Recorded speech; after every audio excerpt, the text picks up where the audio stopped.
My junior year of high school, I talked about this for a project in journalism. I only got to talk about 3 anime, and while I think I definitely made my point, I wish I got to talk more in depth about the media I chose to discuss. So I will discuss the main 3 anime/manga I chose to represent religious iconography in this medium, plus 2 others that I didn't get to include, these bonus anime being Neon Genesis Evangelion and Nausucaa in the Valley of Wind. The main 3 I'm going to discuss are Death Note for its use of religious imagery, Angel's Egg for its use of thematic references to religion, and Saint Young Men for its use of religious figures. Also, I will say that I am mainly referring to Judeo-Christian religious references here.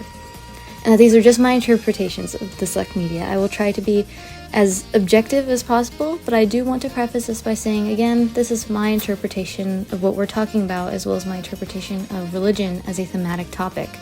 So, welcome to my channel. I'm Valentine, and you're watching Religious Iconography in Anime.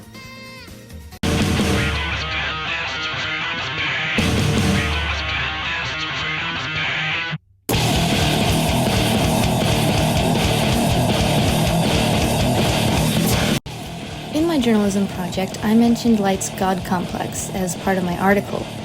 While I don't think it's completely irrelevant here, nearly all of the presence of religion in Death Note is used purely for aesthetics. Numerous references to Catholic iconography, especially, can be found in Takeshi Obata's work, who is the illustrator of Death Note. In his compilation art book, that title, we see a more objective use of religious imagery through distinct lines, symmetrical composition, a single man as the focal point, and a more emphatic usage of halo-esque lighting. Some pieces I compare Obata's work to in terms of the more classical definition of religious art are Raphael's Sistine Madonna and Hermes Pallada's Christ Pantocrator. More explicitly, we often see Obata include the Virgin Mary, cherubs, crucifixes, and more as references to Catholicism.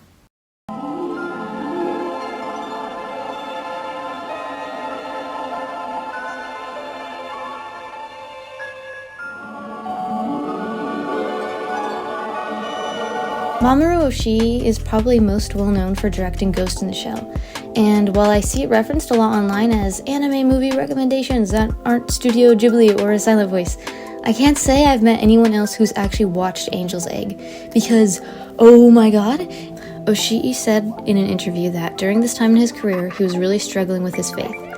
In this movie, there are 2 characters, both of which are unnamed. One is a maybe toddler-aged girl carrying an egg. She believes the egg belongs to the dove from the biblical story Noah's Ark.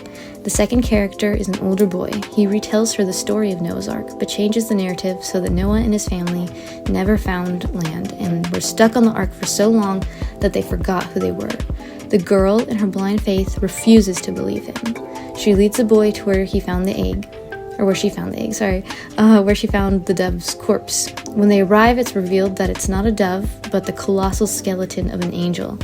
Later in the movie, the boy wants to prove to the girl that she's stupid and her faith is stupid. He destroys it, he shatters the egg. The girl loses her faith and becomes jaded and edgy, just like the boy. The movie visually represents this by showing her age rapidly. Finally, the last shot of the film has us pan out from the land, revealing that it was the Ark all along. It's upside down and sinking farther and farther into the ocean, as no one remembers why they're even there.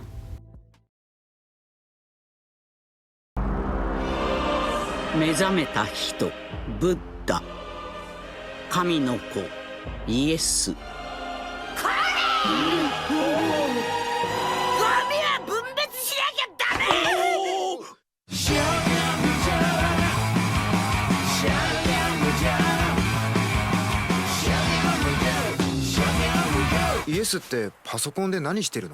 Slice of life!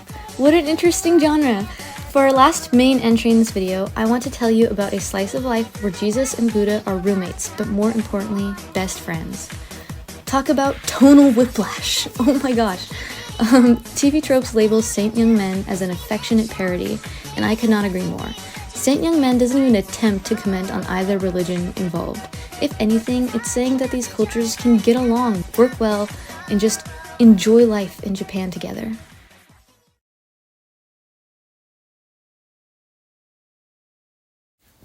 Neon Genesis Evangelion is maybe my favorite anime. maybe.